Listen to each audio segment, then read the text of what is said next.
Alright, tubers, we're kicking off a new series today. This is a home improvement series. My buddy Paul, we used to be in business together years ago. He's still contracting, and since I'm pretty much unemployable by anybody else, I just come in on the days when I can and piddle around with him. And this is the job he's doing right now. Painting this room right now. Paul rolled the ceiling out. I'm just kind of piddling around cutting in. And we'll go. This is the living room. It had a paneling wall here. He's going to paint it out. The paneling wasn't in real good shape, so. But it hasn't been cut in. It's just Paul did the ceiling here. And I'll probably start cutting this room in today after I finish this one. We'll go upstairs. This is a really cool old house. It's in really good shape. But the fellow who owned it passed away, and the family's remodeling it and selling it. See, it's got the old 50s bathroom in it here.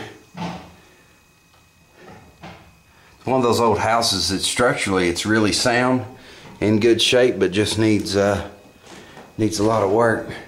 And these walls have some kind of really slick. I don't know what's on here, but it's got to come off. Well, check this out. That's some cool old woodwork here. My camera will focus on it. There it goes.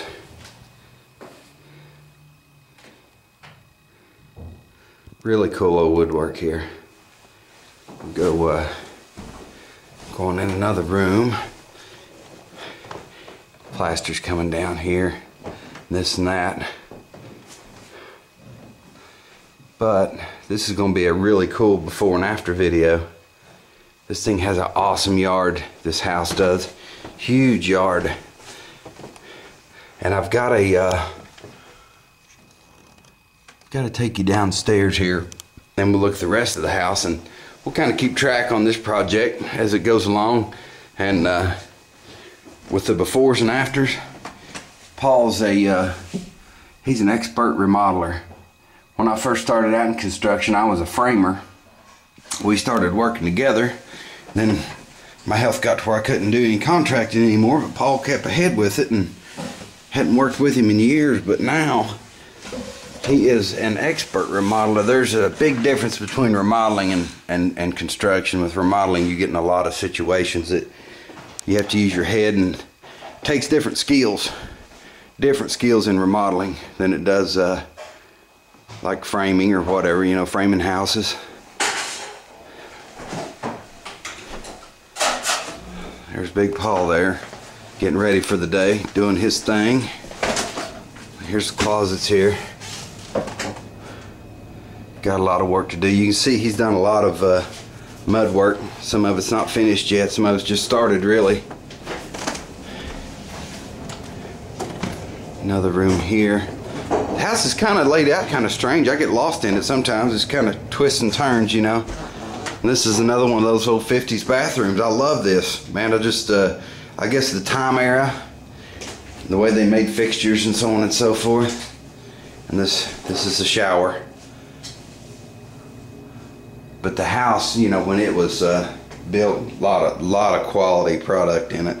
Just got some age on it. Needs some TLC, but this is going to be an awesome place when it's done. It's going to be great. Moving through here, you can see Paul's done a lot of work in here. A lot of work. I can't do the drywall and stuff anymore, but I can paint. That's usually what I do. Don't do much of anything else. I want to show you this yard, man. This yard is awesome. Look at that big, huge yard. Flowers all over the lawn. It's great. Anyway, I'll catch you guys up after we make some more progress here. Footage time.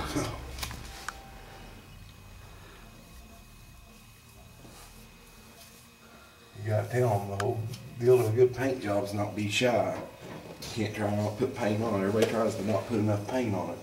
They run their brush until it's got no paint on it for too long, or the roller.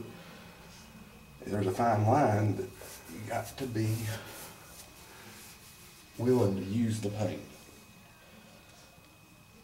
Just not so much that it runs.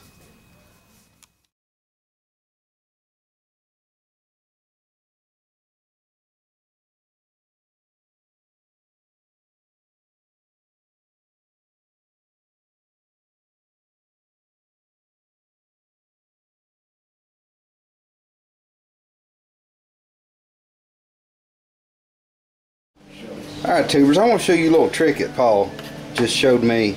On your paint can, he took this, I guess you could gouge it with anything, but that tool works as good as any. If you poke those holes in there, your paint doesn't glob up here. But that's what I was saying earlier. That's the difference between a builder and a remodeler. Pretty cool little trick. Alright tubers, here we go. Got her cut in. Paul's starting with the rolling. You know, a lot of people think that you can just roll it on, but there is a technique. You watch Paul.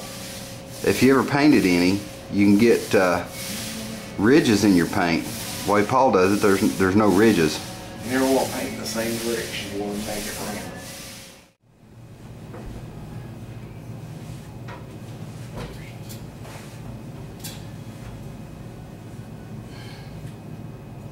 Ah, crap. We can go wrong right now with hands.